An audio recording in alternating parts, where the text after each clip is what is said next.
All right, boys. What's up? It's episode 13 or fucking 13. It's 23. We've been Episode doing this. 13! It's already episode 23, Ryan. It feels like we've only been doing this for 13 episodes, but Ryan's back this week. He didn't get murdered in the woods on his hippie trip or anything like that. Yeah, he's back, and I'm glad you could take some time off of your busy schedule working with a mafia. Sorry, not the mafia. Pizza job. Glad you can take some time off that to talk some sports with me, obviously, because I'm your favorite person to talk sports with. That's why you do a podcast with me. But Ryan, I'm glad you're back this week. I thought it was so you didn't kill my firstborn son. Now, see, you think I could, if I really wanted to, you think I could really try to kill your firstborn son? There is Right. no way. My firstborn son would kill you. Exactly. Yeah, dude, just straight coming out the womb, just come out with an AR and just Oh, yeah. come out firing. They're going to slap that dude in the butt to see if he's alive, and he's just going to turn around and crank him. I mean, I assume he's going to come out with a beard, which is already going to be intimidating enough with like a baby with a beard and True. just an AR in the other. Bro, despite the beard, I got called ma'am in a restaurant the other day. No. Yeah. I think it's your eyes. I think that's what True. confused him. He got lost in my beautiful eyes. You always get compliments about your eyes. I do. We'll say that. It's weird how many times we've gone out to eat and people have like just randomly gone up to you and say, "Man, you have really nice eyes." It's kind of my strong suit. Yeah, even some of our fraternity brothers said that, and I was like, "Oh." Men and women alike get lost in them. I was like, man, fraternities are kind of gay, I guess, but True. you know, I'll try not to get lost in Ryan's eyes this episode. But first, Ryan, I put together kind of a list of some things that I've learned, you know, from watching the first round. Because, you know, I didn't watch as much regular season basketball. But the first thing I learned, especially in the game where they got creamed by the Suns just bent them over and just destroyed them. LeBron is not the same anymore. He's not the same guy he was a couple years ago. And I understand he's injured and AD was out, but LeBron should average more than 23 points in a series, in my opinion, especially when Jay Crowder is covering him the whole time. So, Ryan, has LeBron kind of like lost it a little bit? I agree. I mean, you know, even like I see as a team why he may have struggled without AD because that's huge. Mm-hmm. But I think his points should have gone up with AD gone because now he's even more of a focal point on offense, and he's still putting up just poor numbers. And like some of his highlights were like he just like watching the games, like he didn't have the hustle that LeBron is known for. Like that's what he is. He was walking back like at the end of game 6. He would go in for a drive, you know, to the basket. He would miss it because the Suns, you know, it's LeBron, and they're gonna have people in the paint. So he'd miss it, and then he just complained to the refs. And the Suns are pushing the floor. It's 4v5. You're already down by like 15. Get your ass back on defense. What are you doing complaining to the ref? There were times where he literally walked back to get on defense. Yeah. It's pathetic. Completely. I love LeBron, and I've always considered him better than Michael, but I can't put him ahead of Michael if he's going to – Jordan would never, ever even think about this. Somebody like Jordan, Kobe, they would have never walked. Not in the game like that. Oh, my God, no. Absolutely not.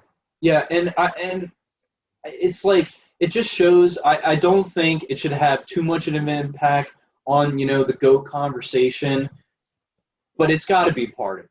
It has to be. Like, he can't – I understand that it's hard when he's that old. You're playing the second seed. You don't have your best player. But, like, come on, dude. You got to put in a little more effort, I think. I mean, I think it should have a part of the GOAT conversation, but I'm not taking away from LeBron. I think LeBron's the better player than Jordan, and I think I would say LeBron is the best of all time, and I'd put Jordan as the greatest of all time, purely on mentality like that. I think that should go into the mentality concept of if you're the greatest. No, that's true. And, like, I get, like, LeBron was injured. Like, he's old. He's not Yeah. 100%. He's got his problems. You could see he just didn't move the same. He didn't look the same. He passed a lot more than he usually Yeah. does. Like, he started passing a little bit more with the Lakers, and I think that's because he started to rely on, his shooters a little bit. And, when you have Kuzma! Anthony Davis. Well, Kuzma was garbage. Kuzma was one of the worst parts of that series. I don't know why he even passed to Kuzma ever. He put up some of the worst shots I've ever seen. I've seen so many memes of him looking at Kuzma because he's going to get traded. LeBron's shipping him out. Yeah. He's gone. He's going back to God. Cleveland. God. You know what? I think that's LeBron's reason why he went to the Lakers is just so he could ship people off to Cleveland that he didn't like. Just be like, you know what? Just go to Cleveland. Go to Cleveland to die. Exactly. Go let your career rot. Everyone's just going to forget about you when you go to Cleveland. But so I get it. The Lakers are going to be back next year, I think. LeBron, I believe it will be his last contract year with the Lakers. I'm not 100% sure. But if AD can stay healthy and LeBron doesn't play this pussy-ass, walking back, on defense, they got a shot. Honestly, right now, there's no dominant team in the West. Yeah. And the Lakers could be that team if LeBron and AD are healthy. Bro, so you know what the problem is? LeBron's like Blueburn. He realized AD was gone, and he just well, I don't have I can't try if it's not fair. You're right. No, you're right. Who's like Grove City's AD? So if Blackburn were to lose, I think Addison. If Blackburn were to lose Addison, what's the point of playing? What's the point of even playing? He loves Ryan. I know I love shitting on him, but I want to keep shitting on him until he gets on the show, and I'm just gonna clip these episodes and just send clips of us shitting on him until he comes on the show. Yes. Because, dude, for those of you who don't know, we've been trying to get Blackburn on this show for probably over a month. Definitely over a month. Easily. Literally to talk for 10 minutes about basketball. Which is all he talks about anyway.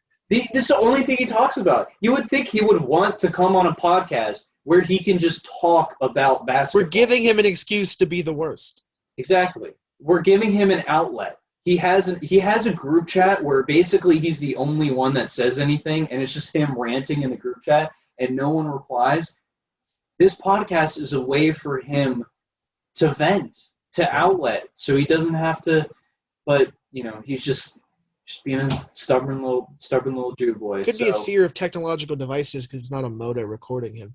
That's true. It might be. So we might have to get motos. I'll put a PO box address down in the description if you guys want to send us some motos so we can record with Blackburn. I will tell you it's going to be a good episode if we get Blackburn.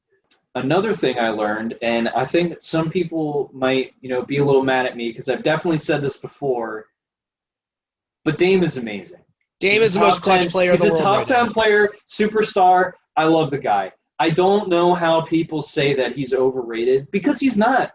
You can't overrate him unless you're saying that he's better than Curry, which I don't think he is. I think he's better than Luka right now, to be honest. Yeah. I really, even though they just lost the series to the Nuggets, I think Dame is better than Luka. But it's sad to see because he might request a trade out of Portland, and I don't know how he's gonna. I don't blame him either, but at the same time, I don't even know if I see him doing that. He has single-handedly made Portland a team for years now. Oh, yeah.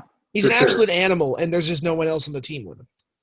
I think when they need a better second piece. McCollum is good, but he's not good enough to be a second piece on a championship team. No. He's not.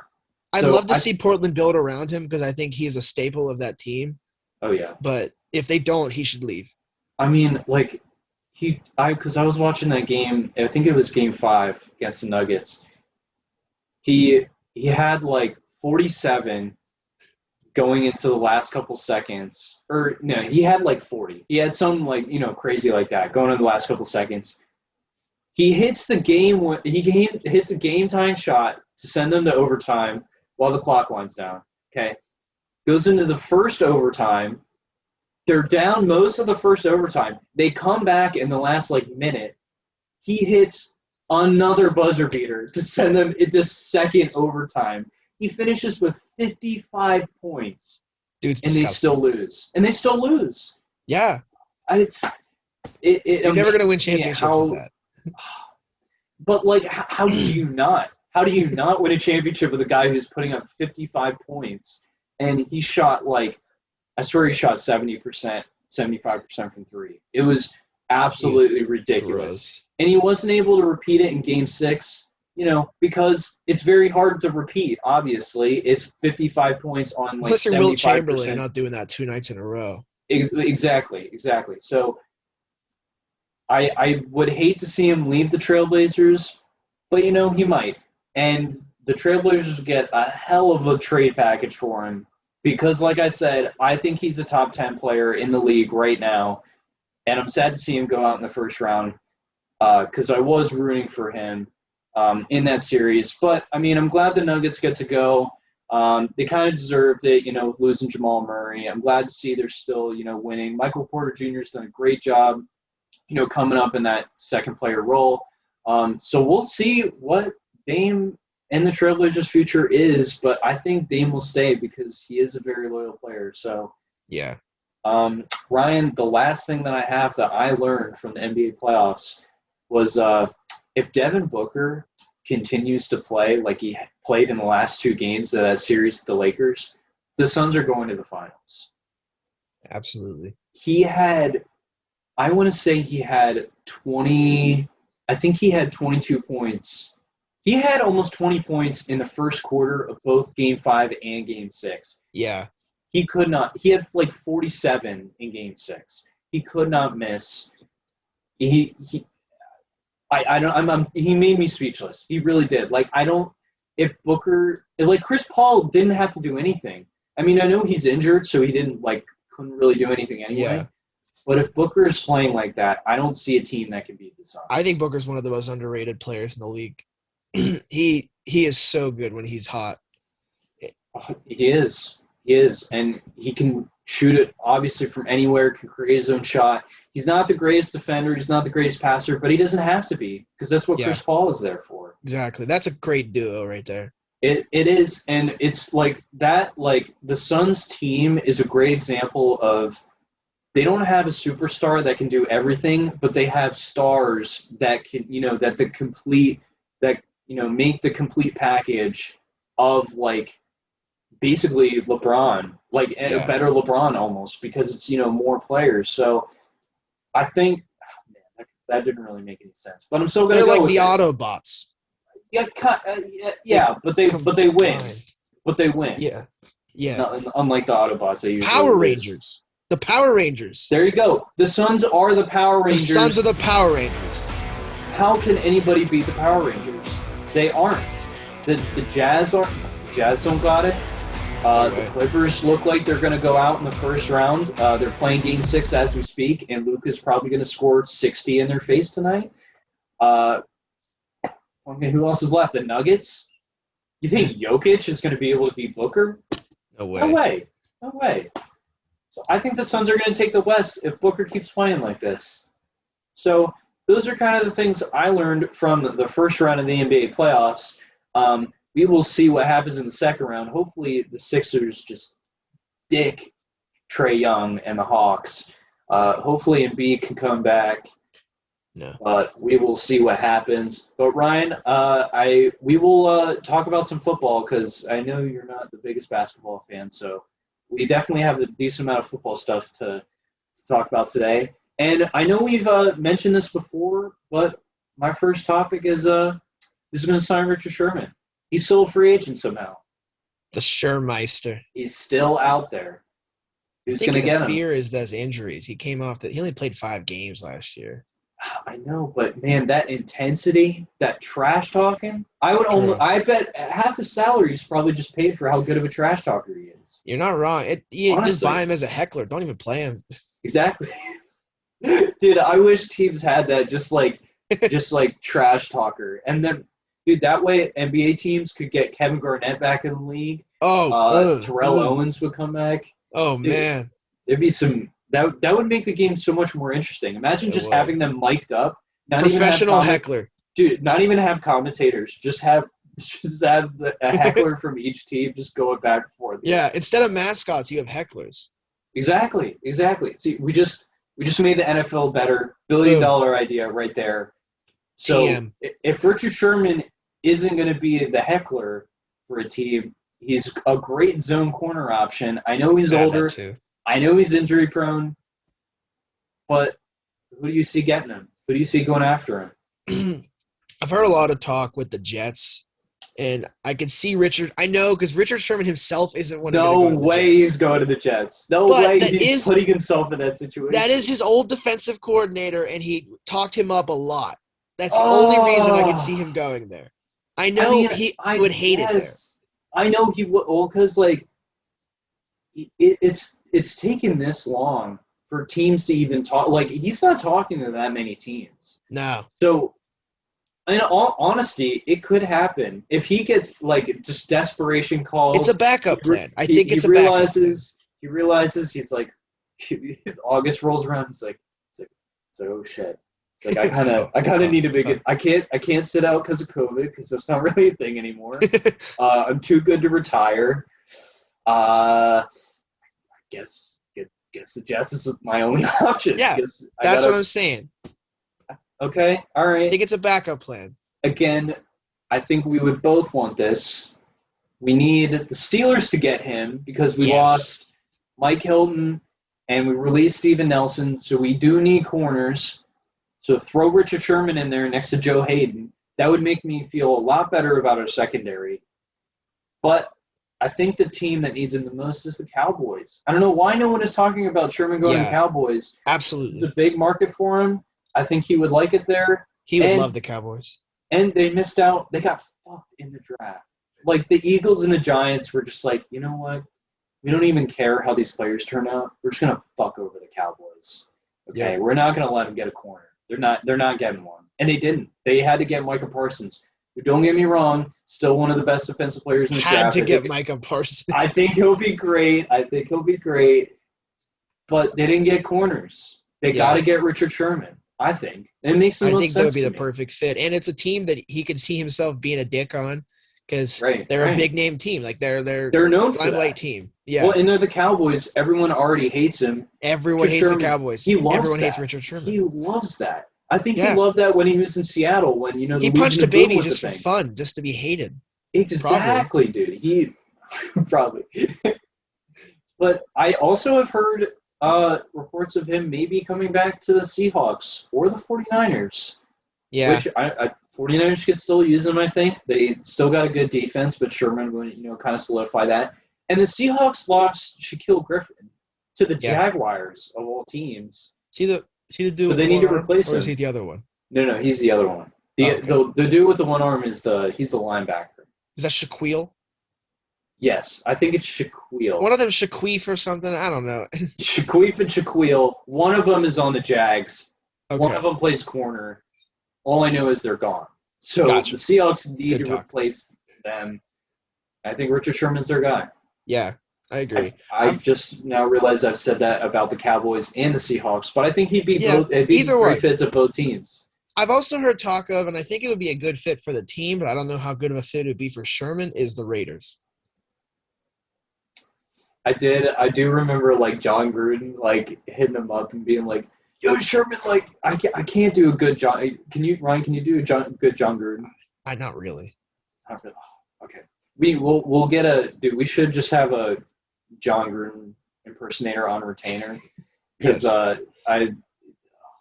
but anyway, so John Gruden, he like called out Richard Sherman on a podcast. He's like, Sherman would be great with the Raiders.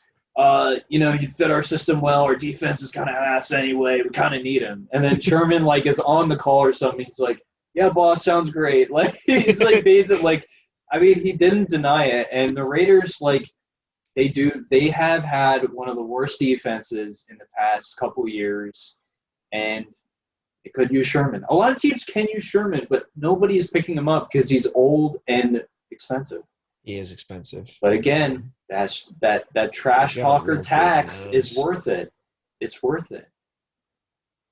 Pay him up the nose. Well, that's why it's so expensive. You got to pay him Yeah. through the nose. Pay him through the nose. Pay him through the nose. But Ryan, I want to start kind of a new thing. Right now, New. new. It's exciting and new, but New. it's more probably research than you want to do. But I promise it'll be okay because I'll do most of it as per usual. Since I put you on my back when it comes to this podcast. Absolutely. Every day you go to bed with back pain. That's true because I landscape all day and I gotta. Also that. Yeah. I saw you blowing some leaves the other day. Wish you'd have blown me like that. I was blowing. I was shoveling. Sucking. I was sucking up the grass. It was. Yeah. Yeah. It was Riding. great. It was great. I'm great at blowing. That's my favorite thing to do. Because I want to do this new series. There's less than 100 days till the NFL kickoff. I know. I'm excited too. That's why I'm wearing my Juju jersey right now. I'm glad that I can still wear this and that, he didn't sign somewhere else. And, it would have been another Steelers jersey that would have been worthless because, I have the worst luck with buying Steelers jerseys because first I got a Mike Wallace jersey. He disappeared. Then I got a Le'Veon Bell jersey. He leaves. Get an Antonio Brown jersey. He gets traded. You got to quit getting skill position jerseys. And now I got the Juju jersey, and he almost left us again. So I'm still glad. But to get back on topic, I want to look at all 30 teams and kind of give an overview of how we think they're going to do this year, what changes they made in the offseason to make their team better, and we're just going to kind of give predictions to every team and see how they do, see who makes the playoffs.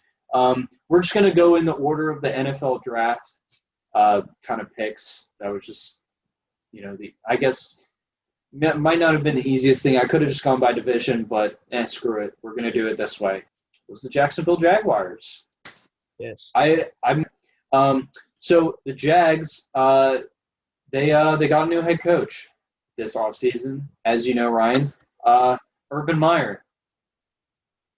They really needed a change at head coach, and I'm glad that they made that. That they finally made that change. And I'm sorry. I need to take a break. I'm sorry. I can't. Oh my God. It's like those what's that underwear commercial, like the Dutch, it's Dutch something. Calvin Klein. No, it's definitely not Calvin Klein. Dude, what are those two red marks at like the top of your chest? You see that? It's on the left side of your chest. My uncle gets frisky. Oh well, because they're birthmarks. It almost looks like if a snake that needed braces bit you, like their jaw was just so messed up. Nah, they're birthmarks. I've always had them. Okay, so I know the Jags head coach is gonna love the chest hair, but Urban Meyer has been a great pickup for the Jags. I think he's known for pushing players, and that's what the Jags really need. And he's going to kind of change the Jags system a lot, and I think that kind of needed to be happening because I'm sorry, I love Gardner Minshew, but he can't really run an offense in the NFL. I know. He can't. Out with yourself. I would know because he was my fantasy backup, and he choked on a lot of games. But so Urban Meyer wants the Jags to focus on the run game and having a good defense because he believes that's the two most important parts to winning in the NFL, which seems, that's pretty basic, honestly. Kind of going over their NFL draft a little bit. We'll start. We'll just go down. I'll just go over first and second round picks. But obviously, as we all know, Jags with the first overall pick. They got the golden boy. They got the franchise player that they needed. He looks to be an immediate NFL starter. Ryan, how do you think Trevor Lawrence is going to fit with the Jags? How do you think he's going to change his team? I think with him and Urban Meyer as like a combo, it's going to go really well.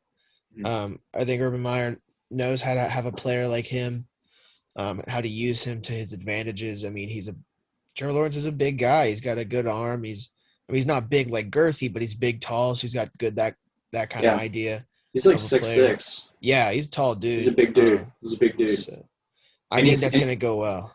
yeah. I mean, he's got a great arm. He's a winner. He's disciplined. He looks to be an immediate NFL starter. I don't think he's going to have a problem with his transition from college to the NFL. He's kind of performed above his competition pretty much at every level. Like, I Yeah, think the level he played at Clemson, I think if you put some NFL quarterbacks in his position, I guarantee you he would have outperformed a decent amount of NFL quarterbacks if you would yeah, have put them in the same position Lawrence is in. yeah. So the Jags got their guy. They're more confident now, going into the season, not worrying about, starting Gardner Minshew or Jake Luton or some random guy they found on the street. They don't have to worry about that anymore because they got the Golden Boy.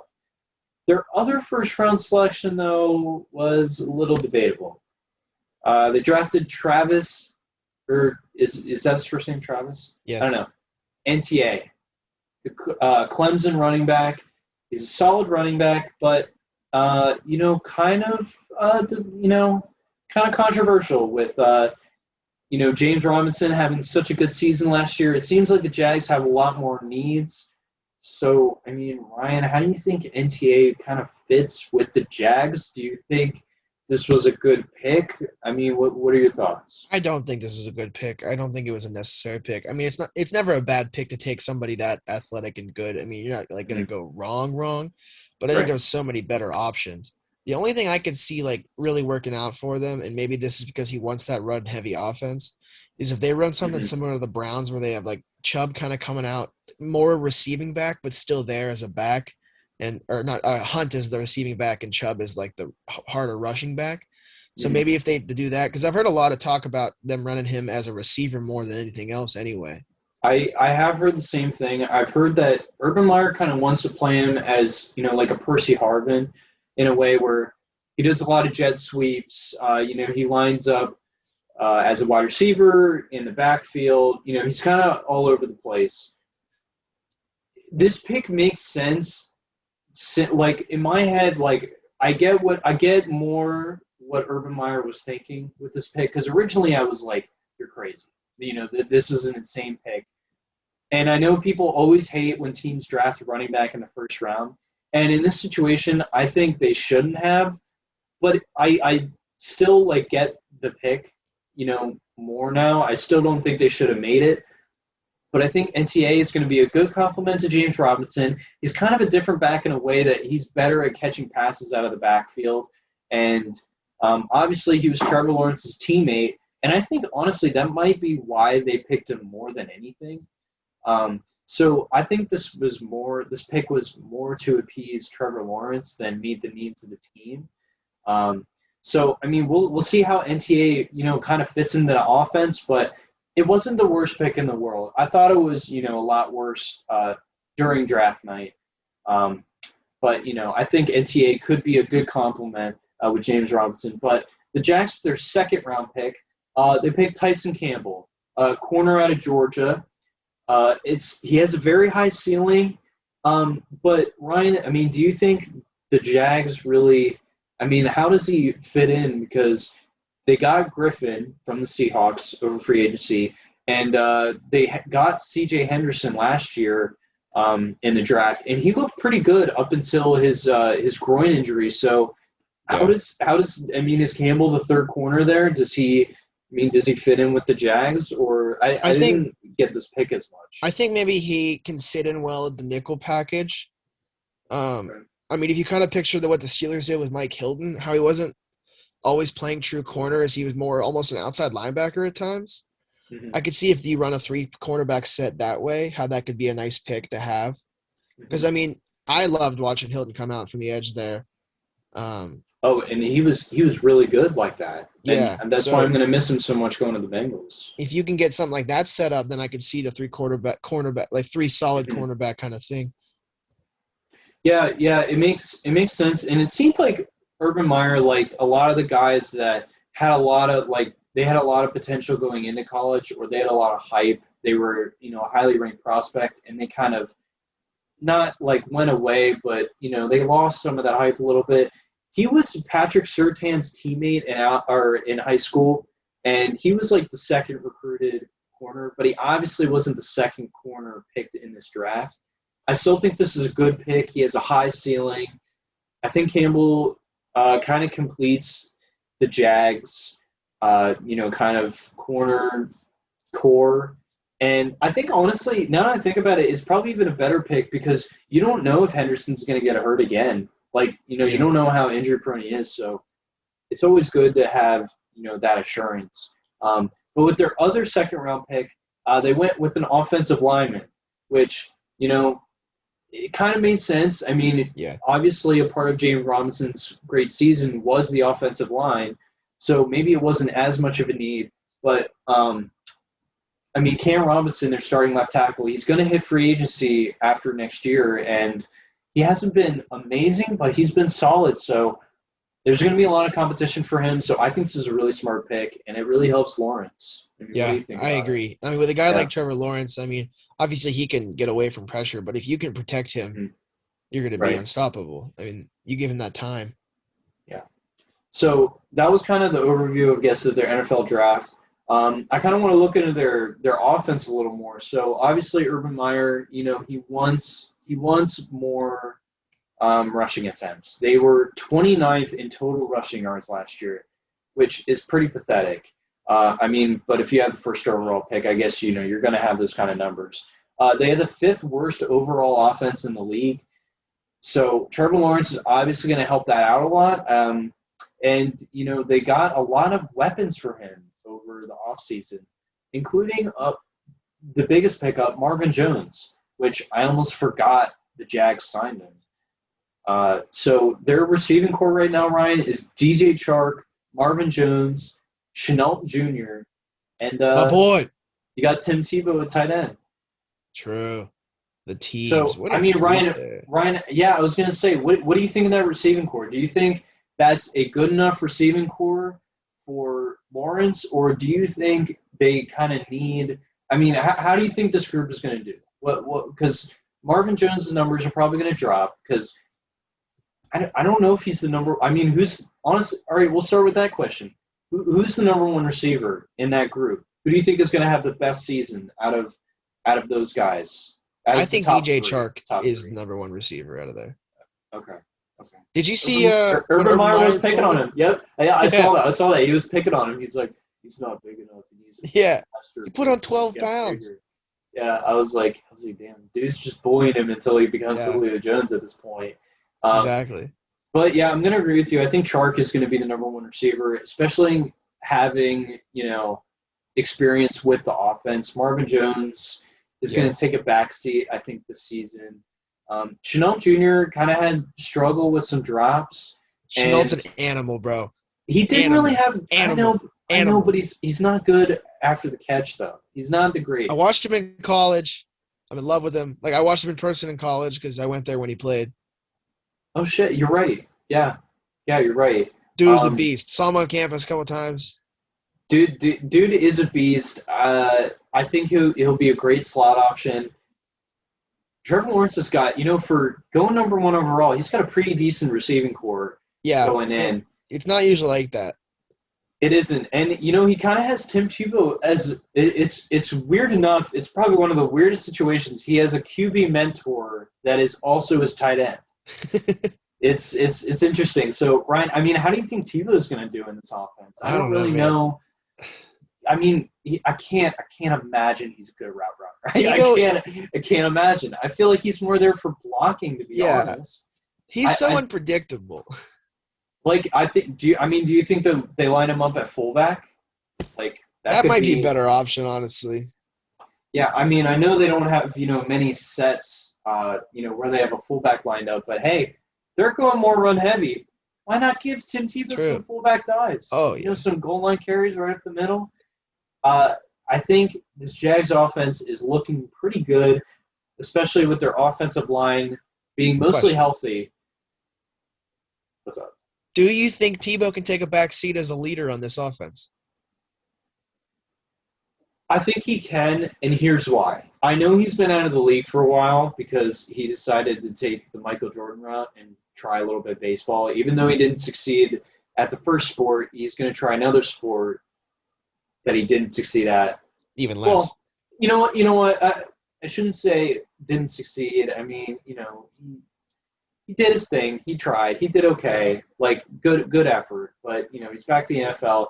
I think his work ethic is going to put him as a good leader on this team, and especially because Urban Meyer, when he coached him in Florida, yeah, Tebow was the leader of the convicts. He was the leader of the bandits. Like the convicts.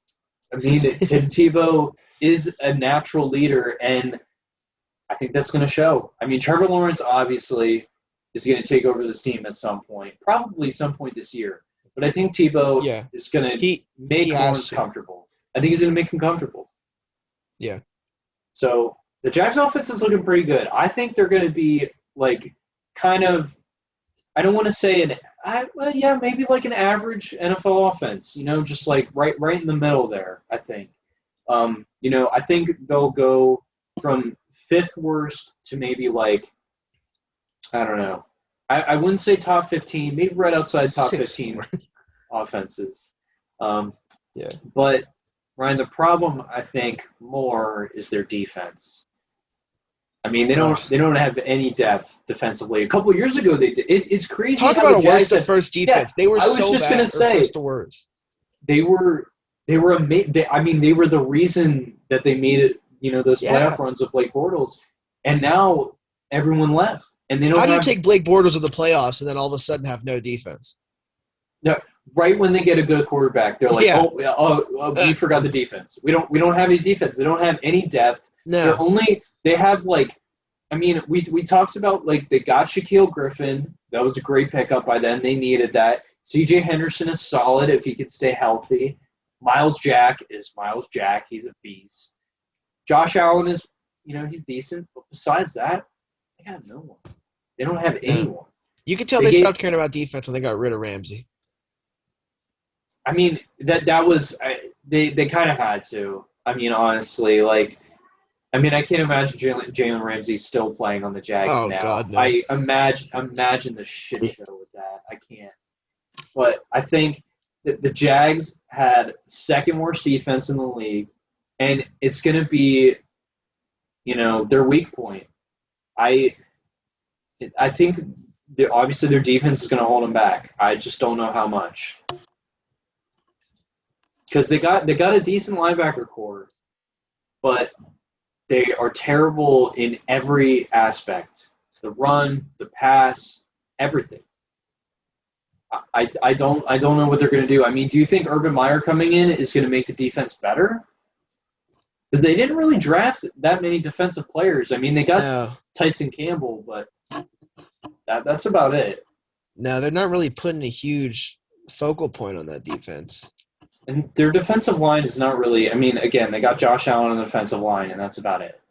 Yeah. So the Jags are definitely going to struggle again this year defensively.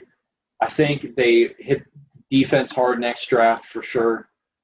They do have a decent amount of picks coming.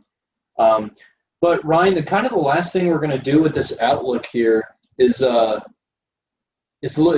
of look at their schedule, and we're going to kind of predict their season record a little bit. So, I guess, all right, I'm going to write down, just kind of what we think. We'll give, what the winners are who we think is going to win each week. And remember, there are 17 games now. So they're going to have we're going to get an extra game to predict. But Ryan, week 1, they go to Houston and they play the Texans. So who do you think? I mean, we'll just go through this real quick. So you know what? We're going to lighting round. Okay. I'm just gonna say teams. Yep. And you're gonna go, then I'm gonna go, and then next week. All right. Okay. At Texans. Win. I'm also gonna say win. Okay. Broncos. Win. I'm gonna say loss. Okay. Cardinals. Loss. At Bengals. Win. I'm gonna say loss. Titans. Loss. Loss. Yeah, loss. Dolphins. Loss. You know what? I'm going to say win. All right, then they got the bye week. Win. Oh. At Seattle. Loss. I'm also going to say loss. Bills. Loss. Loss. Yeah. Colts. Loss. Yeah. 49ers. Loss. Yeah. Falcons. Win. I'm going to say win too. I think Matt Ryan is probably either going to be injured or depressed at that point. Rams. Loss. Yeah, loss. Titans. Loss. Texans. Dub. Win. Jets. Win. He's taking the dub there. Yep. All right. Patriots. Win. All right, I'm going to say loss. And then the last week they played the Colts. Loss. That's another loss. Okay, so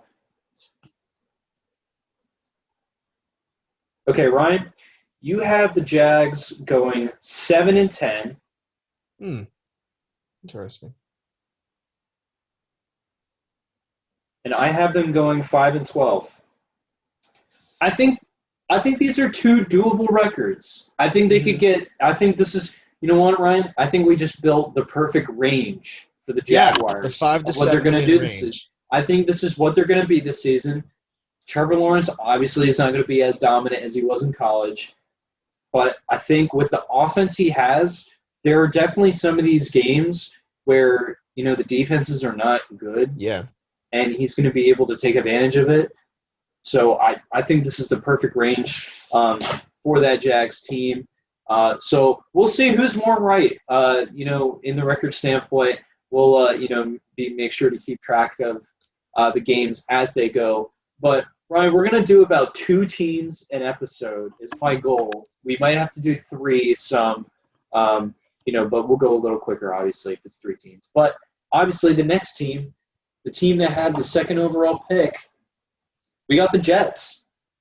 They brought in a whole new coaching staff, which they really needed because, it's the Jets, so they have to filter everybody out, within probably 2 years. So they got a new head coach. He has, good credentials, everything like that. They go into the draft, second overall. They pick Zach Wilson.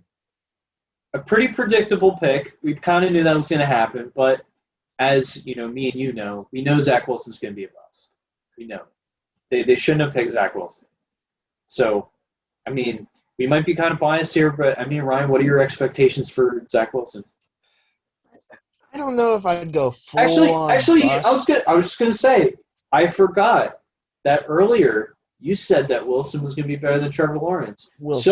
In my mind here, you got to have the Jets winning more than 7 games. Yeah, but I don't. Okay. All right. What are your expectations for Wilson? Do you think he's going to translate to the NFL well? I think he'll do okay this season. I don't think he'll be great. I don't think he'll be bad. I think he'll be a quarterback that's out there putting up some numbers here and there, have a game or 2. I think he'll have a decent amount of interceptions this year. I'm going to say probably like 10 or 11, but I think he's going to put up like 20 touchdowns. They're going to do that thing where they compare the allotted interceptions to Peyton Manning and how he's just going to be the next Peyton Manning and no one ever is. Yep. No, it's okay, though, because Trevor Lawrence is going to be the next Peyton Manning. I thought Jameis Winston was the next Peyton Manning. They already made that comparison. Hey, Jameis Winston still got time. All right, he's still got time. We'll cover him later, but he's still got time to become the next Peyton Manning. He's going to be the starter again for the Saints. He shouldn't be. But anyway, Ryan, I think the Jets had an overall pretty good draft. Yeah. They got some good pieces that they really needed to pick up.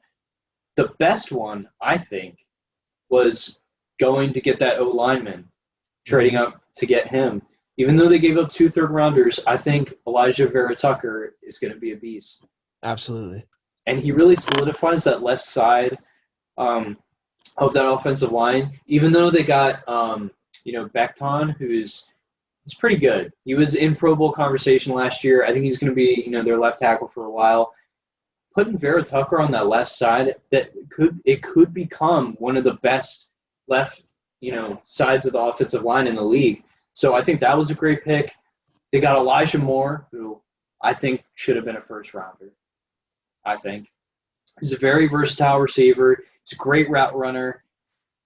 But the only problem with that is he plays the same position as Jamison Crowder, who was the Jets' leading receiver the past 2 years, even though, I mean, it's not much to say if you're the leading receiver on the Jets.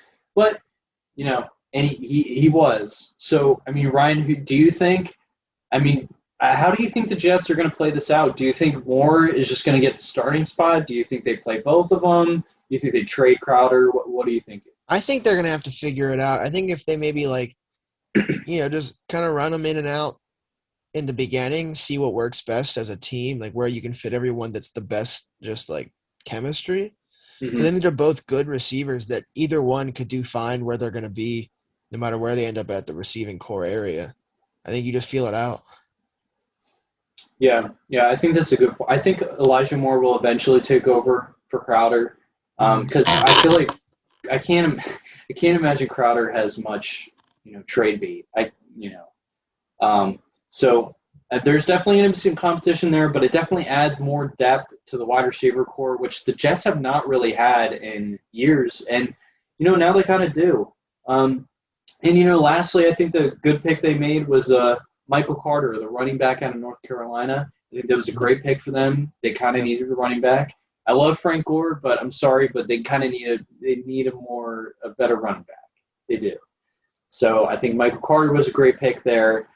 So I think the Jets had a good draft. I think they had good confidence coming out of that draft. But kind of looking into some of the additions they made in the offseason besides the draft, they brought in a big receiver, Ryan. Like, in my mind, he's a big receiver for the Jets. They got Corey Davis. I don't know how. Don't ask me how it happened.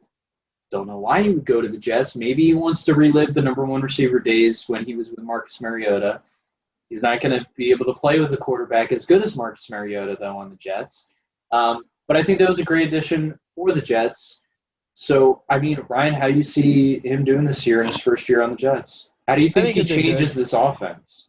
I think he'll just give it depth in the receiving core. I don't think he's going to come over here and be a star wide receiver one. Not with Elijah Moore coming in like that, and even Crowder. Well, yeah, and just having Zach Wilson at quarterback. Yeah, but I think he's going to give good depth to the wide receiver core.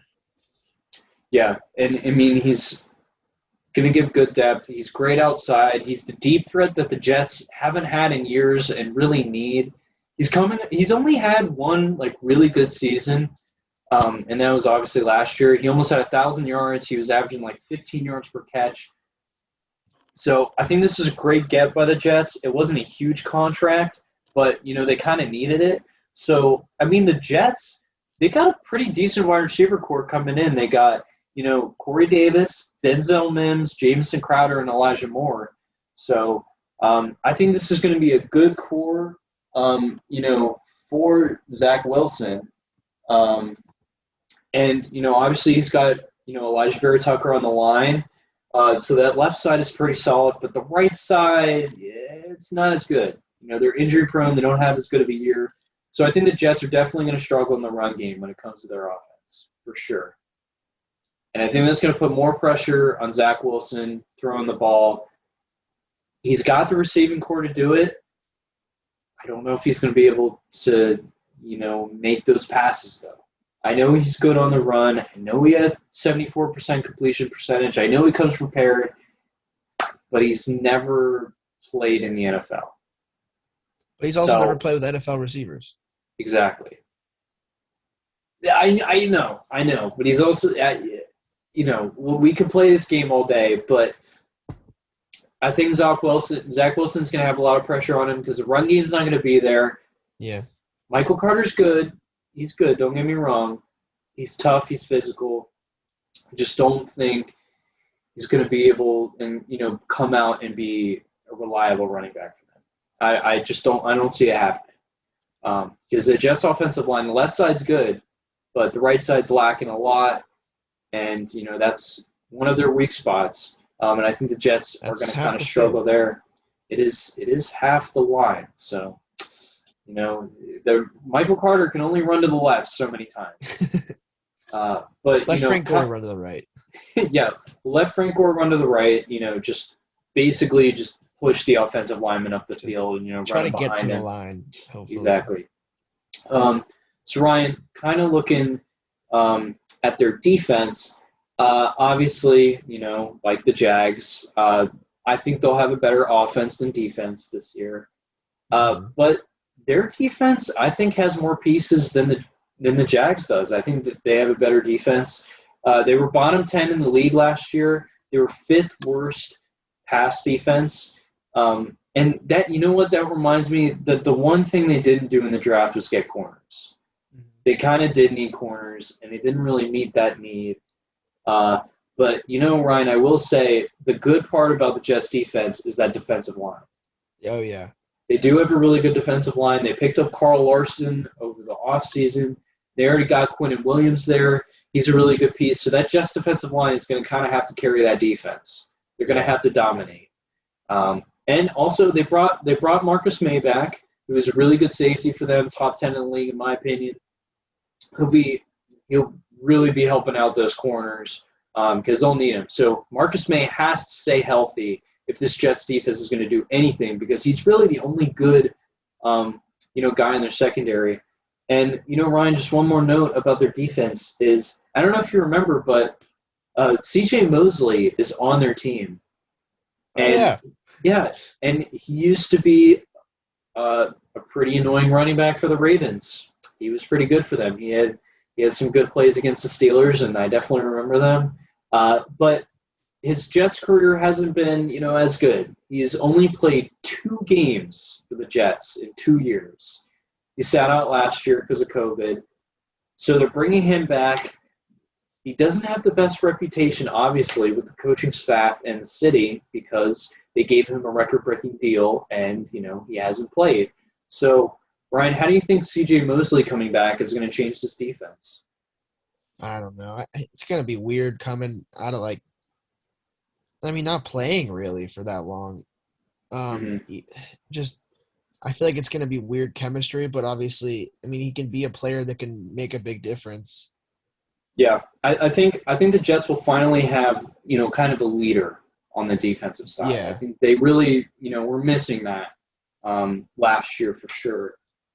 And they brought in Gerard Davis, who is the former first-round pick for the Lions and middle linebacker. So I'm sure that upset Mosley a little bit, but, that's got to be kind of a wake-up call for him. Be like, hey, I got to actually play now. I got to prove myself. I can't just take the money, So I think Mosley coming back will make that defense better. I still think they're going to be a bad defense, but not as bad because, as you know, they got a good defensive line and they have a good middle linebacker and a good safety, but their corners are beyond terrible. So they will struggle in the pass game for sure, but I think, teams I think they'll have trouble running against them. Yeah. So I think their defense might still be bottom 10 in the league, but they won't be as bad. Bottom 10. They'll be less bottom. They'll be in the higher end of the bottom 10, right? Or the lower. The better. They'll be better than last year. They'll be better than last year. That's all I know.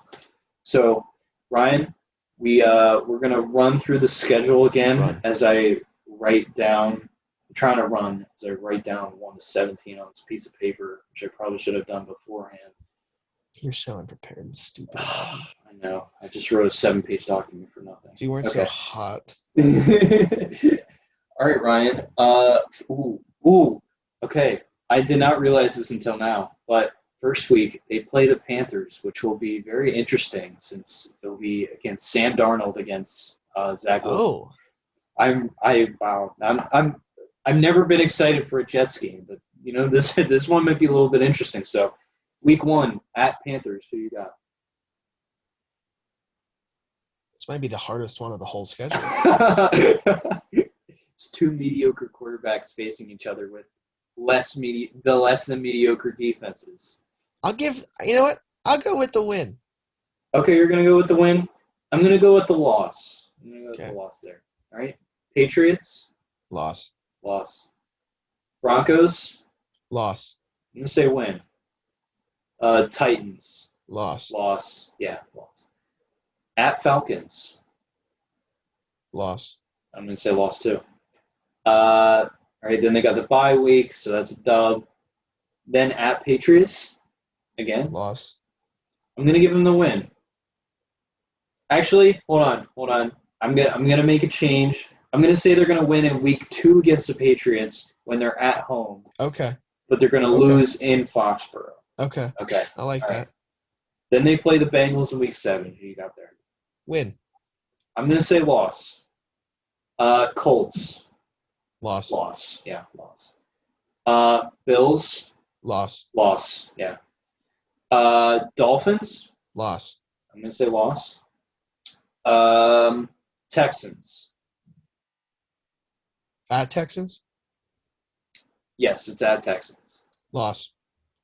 I'm going to say win. Eagles. Win. I'm going to say loss. Even though I hate the Eagles and I want them to lose. The Saints. Loss. Loss. What? Even with Jameis Winston at quarterback, it'll be... No, it's okay. He's the next Peyton Manning. Dolphins. Loss. Loss. Jags. Ooh. Wait, shouldn't it be the opposite yeah, of us? I was just gonna say. Okay, well, because at 15, all right, we both said the Jags were gonna win, so the Jets. So wins for the Jets as well. Yeah, wins all around. Wins all around. All right, and they play the Bucks. Oh, loss. Bills. Loss. Ooh, this record's looking.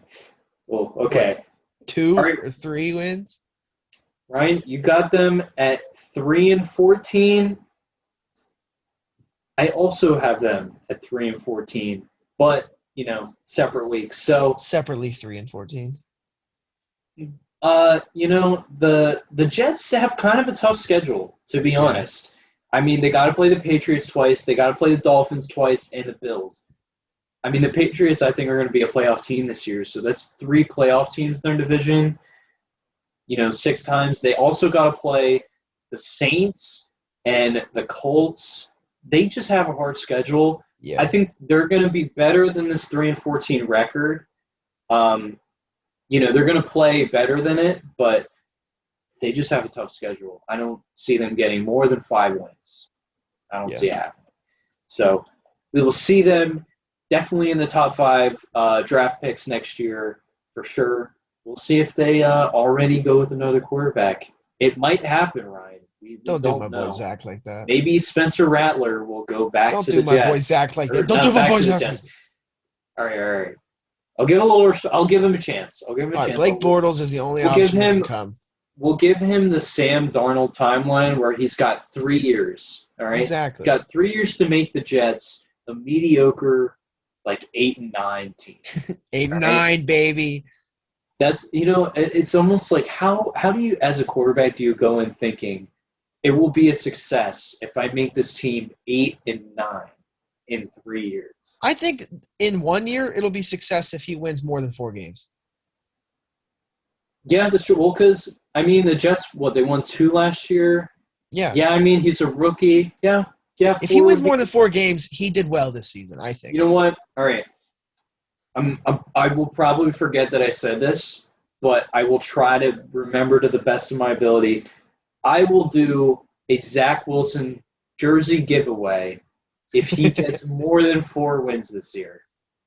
All right, Ryan, you gotta remind me. You gotta remind me that. Okay. Oh, all right. So that was NFL season overlook. We will continue next week. It will be the 49ers and the Falcons. I don't know about you, Ryan, but I kind of like doing the series a little bit because there's not as much news in the NFL. So figure we throw this in a little bit because no one's going to listen to the baseball part of this. So why not put more football into it? What's more boring than the sport of baseball is talking about baseball. Exactly. Okay, Ryan. Not gonna lie, I've been a little extra excited for Game Set Judgment this week. Ooh. Do you know why though? Why? So I don't know if Did I lose all my games from before? So the last time you were on Game Set Judgment, the games that you picked for that week, I won. So you were already getting a punishment there, but I couldn't punish you last week because you weren't here. You were off on your hippie trip in the woods. So yes, Justin took over for your picks, so he picked for you. I probably could have phoned you in, but I thought it would be more funny if Justin were to screw you over. And he did. So I am totally on the back of Justin's decisions. Right. So you have 2 punishments this week that were piled on from previous weeks. Because, and this was the game changer here, he picked the Mavs to win Game 3. I picked the Clippers. That was the game changer. So, Ryan, I'm not the greatest at thinking of punishments. And we're gonna test them out. I don't know how these are gonna do. I don't know how. If we can get a person to react to this, I call it a success. But Ryan, I'm gonna say your first punishment is gonna be you have to take a shirtless picture of yourself with your finger in your belly button, and you have to have no, it's got to be a video, okay? A video. You with your shirt off. You play with your belly button a little bit. And you lick your finger and you say, "My favorite snack of the day is my belly button lint." I know it's a weird punishment. Gross. I know it's weird. I feel like you're just using it for your own personal use. I go out of left field. Ryan, I want to step these punishments up, though, because the first one for me was just having my shirt off for 10 minutes, which you basically did already in this episode without me saying anything. So, I want to keep pushing up these punishments. So, Ryan, eventually one of us is going to get shot. Probably, for sure. Yeah, for sure. But, that's not today. So that's what you got to do for now. I will, as we go through this week's games, I will try to think of another one at the end. I might, can punishments roll over? Can I can you just have 2 next week if you lose? Can you save it? I could save, you know what? I'm going to save the other one. Mostly because I can't. Can you save it as a negative? Save it as a negative? So just I don't know. Yeah, if you were to save one of your punishments for me and then I win, would you get do you get to not get punished? I'm going to say for the sake or is it of only entertainment, I'm going to say for the sake of entertainment value that I can't use your punishment to leverage me getting out of my punishment. If that makes sense. So, for example, if I lose this week, next week we each get a punishment. All right, sounds good. Ryan, you will post this after we finish up the podcast. He will post a video of himself, saying how much he loves his belly button lint, and I will for sure put it up on Next on Deck stories so people can check it out. It might be down by the time this video goes up, but I will for sure save it in the highlights on the Instagram page so you can always check it out. But Ryan, this week's games are a little more interesting. We got 2 NBA games. We got 3 MLB games. I promise this is the only time I will mention the MLB, this week. But for the first NBA game, we got the start of the second round. We got Nets versus the Bucks, Game 1 on Saturday. Ryan, who are you taking to get the lead in that series? I think the Nets are going to start off strong with the way they've been playing lately offensively. Okay. I think the Bucks are going to win. They got rest. When they swept the Heat, they look pretty good. I might be overhyping them a little bit, but they're at home. I think Giannis is going to surprise them. I don't think they have a game plan for him. And they have 3 good defenders that can at least contain or try to contain, the Nets' big 3. So I'm going to take the Bucks. Yeah. The other NBA game we got, Sixers versus Hawks Game 1 on Sunday. I'm going to make the prediction that Embiid will play. So that's how I'm going to make my prediction. Okay. So I'm going to take the Sixers. Well, that changes my prediction. What, if Embiid plays? Embiid's my hitter. Yes, if Embiid doesn't play, I think the Hawks will win. But if Embiid plays, then no way. Hmm. I'm really relying Hmm. on whether Do you Embiid want to bet plays on or not. Embiid? Do you want to bet on Embiid coming back? I will bet against Embiid coming back and say the Hawks are going to win. Oh, okay, okay. Man, this is going to be an exciting game set judgment because we're definitely picking, different opponents. But Ryan, going into baseball, something you will have to completely guess on. The Cubs versus the Giants on Sunday. The Cubs have been 9-1 in the last 10 games, so they're doing pretty good. But the Giants have the best record in the National League right now. The matchup is Kyle Hendricks, who is 6-4 with a 4.6 ERA, versus Johnny Cueto, who has a 4-1 record with a 3.5 ERA. I'm taking the Giants here. I think they're I going to would win have at to home with agree. Cueto. Okay, I let's also take the believe the Giants. Giants will win this one. Okay. Then we got Marlins Red Sox on Monday. We got Lopez, who has a record of 1-3, but he has a 2.8 ERA, versus Nick Pivetta, the former Philly, who is 6-1 with a 3.7 ERA. Ryan, who do you got in this game? Red Sox. I think Red Sox. I'm going to say Marlins. Pivetta kind of struggled on his last start, and Lopez kind of needs a dub. It's kind of due, even though he has that good ERA. I think the Marlins are going to pull it off in Fenway. Last game we got is Blue Jays versus the White Sox on Tuesday. Got Robbie Ray pitching for the Blue Jays. He's a 3-2 record with a 3.6 ERA, versus Dylan Cease, who is 3-2 with a 3.8 ERA. So both pitchers are pretty evenly matched. The White Sox have been doing a little bit better, and they're playing at home. I'm going to take the White Sox. I agree with the White Sox. I mean, they have the better record. They're a better team so far. And I trust anyone named Dylan. All right, I'm tearing up a little bit because I appreciate that so much. But Ryan, we have one last segment. If you got the hat ready, I kind of want to do Chad hot takes this week. If you got Let me see if Chad's available. Okay. I know. I mean, but the school year's over though. You would think he would be, right? Or is this like, oh shit, Chad! Oh my god, I didn't think you would make it. How you doing, bro? Dude. I was in a beer diet tournament actually yesterday, but I won so quick I was home for today. Okay. Where was the tournament at? Where wasn't the tournament at? It was in Miami, down at the Miami. beach. Okay. Yeah, bitches left and right, huh? That boy, Chad. That sounds like you had a good time. I'm glad you could join the pod today to interrupt your busy schedule. That won't take long. It's going to be basically the same thing as last time. I'm just going to give you one hot take from every sport, and you're just going to give your reaction. And you know what, Chad? If you have some hot takes, I'd love to hear them. I'm the hottest take around, huh? Hot milfs in your area. Yeah, damn, Chad. We already know. Keep your moms away from this man. And one guy that's definitely going to stay away from this man.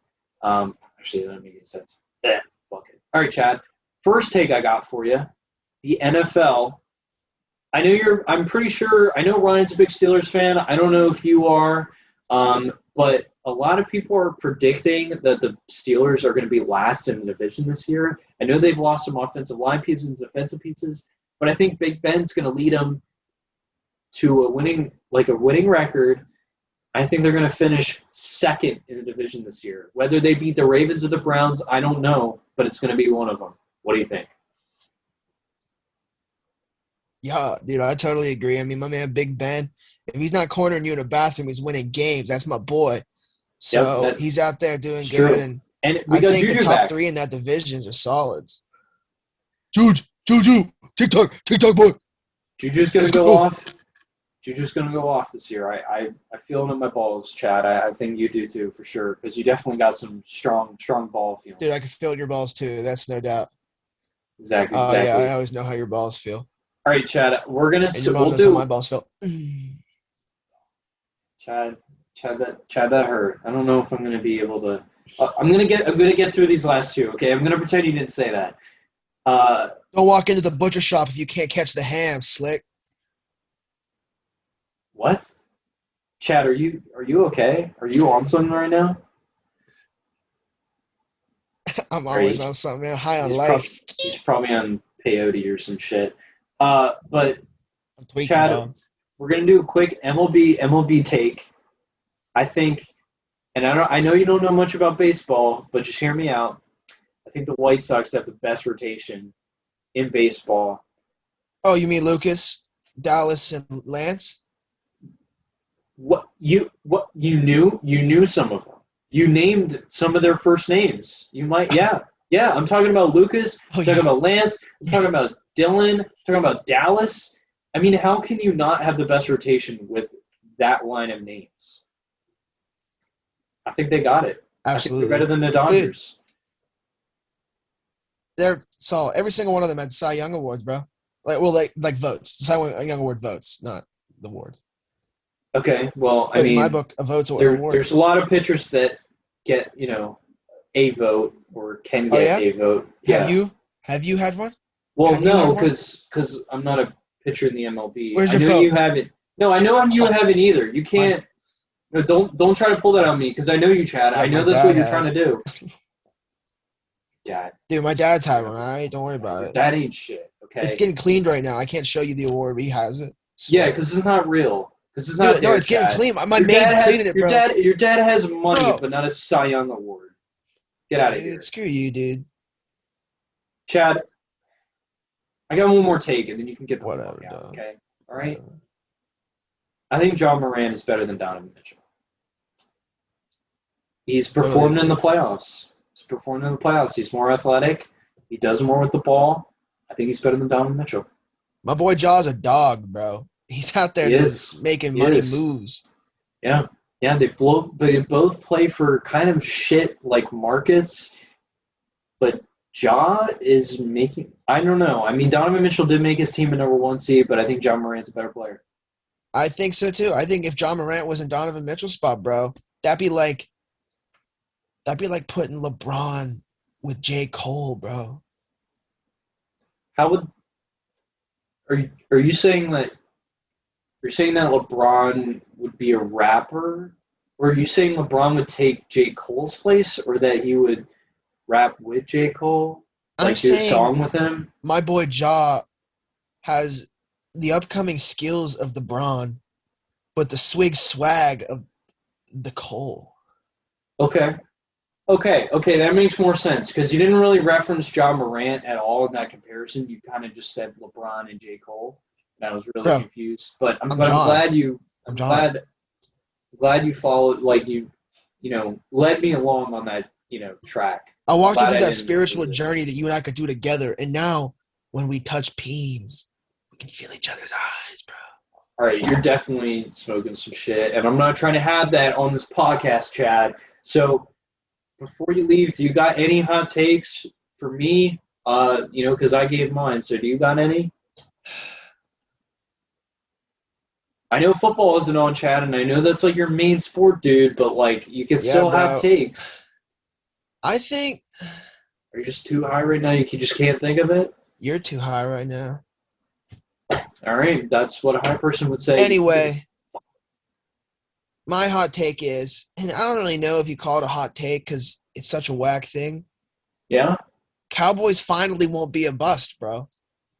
Okay, what do you mean by that? Are they making the playoffs? Are they I think they make the playoffs. I think they take the division. Okay. You know what, Chad? That's a pretty good hot take because that could happen. That Dallas defense, they got a little bit better with Micah Parsons. If they could stay healthy and be mediocre, and Dak could stay healthy, and that wide receiver core plays like they did last year, and that division is god-awful, they could take it. They could. They just got to win those divisional games. I think that's the key, and that could happen. So, Chad, that's a great hot take. I think that's a great note to end on. So, Chad, thank you again for joining the show. Congrats on that beer die tournament win.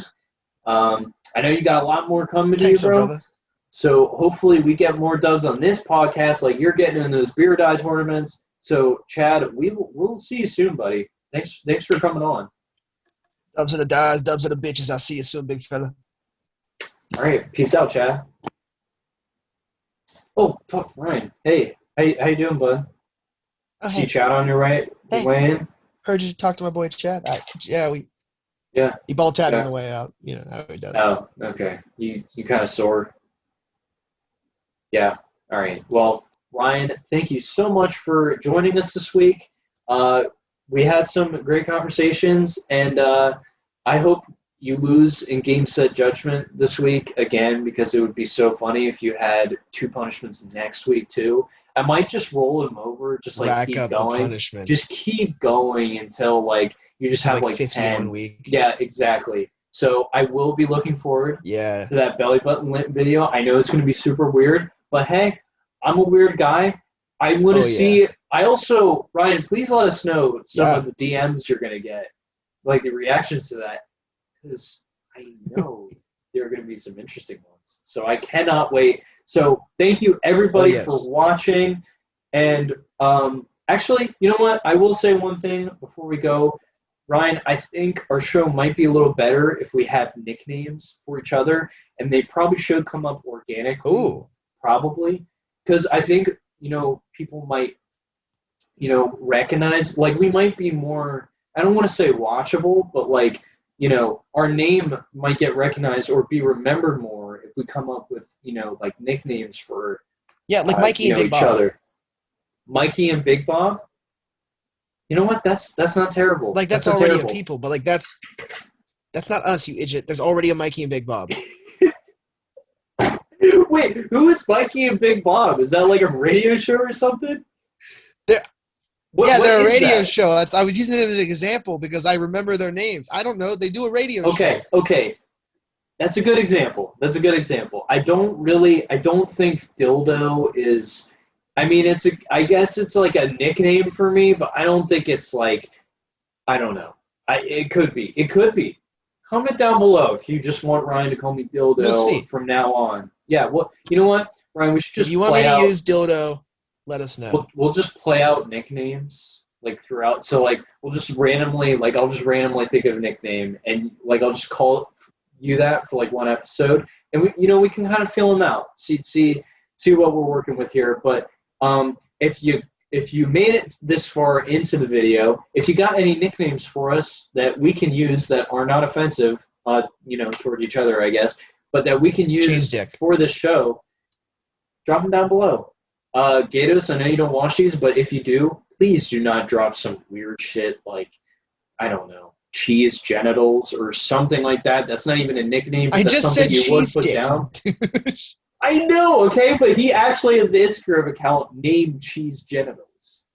That's the only reason why I said that. I couldn't really think of cheesy genitals, to be specific. Oh, cheesy. Okay, sorry. Cheesy genitals. I said yes, they're in like the act of being cheesed. They're very formal cheeses. So Ryan, I want to thank you again. Thank Chaz also. He sacrificed some time to be here, so I always appreciate that. Again, thank you, Ryan. I will see you and everybody else next week.